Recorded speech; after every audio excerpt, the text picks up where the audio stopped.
Alrighty, non-Western philosophy. It's going to be week two. Reading critical summary. I'm going to be reading off of my phone. This is my Word document. I'm going to be making references to my phone and looking in my right-hand corner. All right, let's get started. African philosophy is a disputed term. It's used in many different ways by many different philosophers. So my initial take on African philosophy was slightly confusing.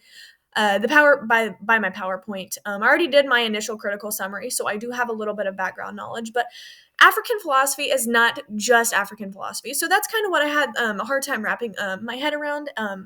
African philosophy is initially defined as philosophy from the people of the African era, people that lived or do live in Africa that are active philosophers, or anybody that has idea or a train of thought. That's simply what African philosophy is. So there's so much of it.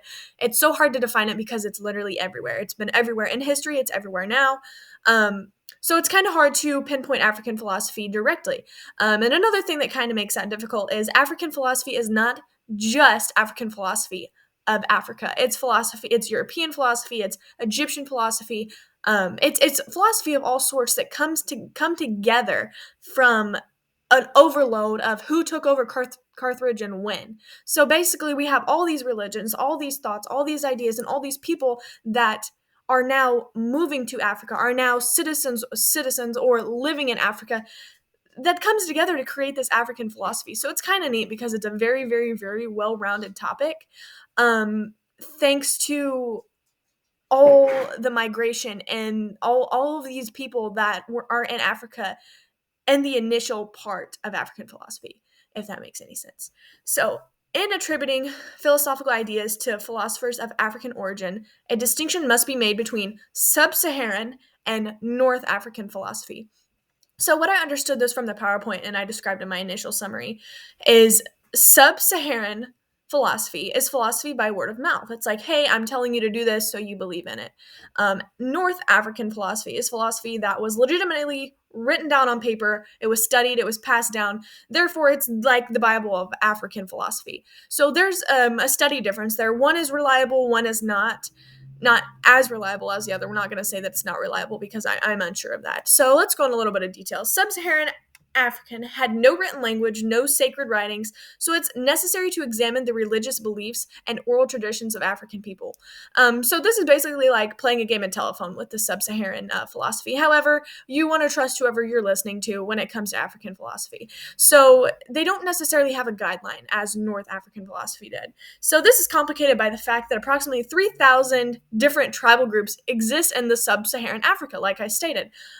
We had Egypt, we had so many places take over Carthage. We had the Islamic disciples. So we have all this religion, all this new idea in one place. So it's just so neat. African philosophy is just a very, very well-rounded topic. So that's what is interesting about sub-Saharan and North African philosophy, because they're very differing in a little bit of ways. However, they're very well-rounded. So that's a neat part. So surveys on the beliefs of hundreds of African people have shown that the religion is inseparable from their daily lives and cultural traditions. God is generally regarded as the supreme being, often at the top of the hierarchy of lesser divinities and spiritual beings. So North African people do have a belief in God. However, he is held at a very high standard. However, it may not be my God, it may not be your God. It is going to be their God, though. And they do have a tendency to have other hierarchy divinities. However, God sits at the top of that. So in the absence of written documents, the thought and beliefs of African people can only be studied through oral traditions such as legends, proverbs, through examination of religious beliefs. There are several large collections of African proverbs that these cannot be regarded as serious expressions to a philosophical system. So this is in relation to the Saharan philosophy. Not everything you hear is going to be legit. However, you're wanting to believe a little bit of that. So philosophy had to do a little bit of research here to get a solid definition of what the sub-Saharan philosophy is.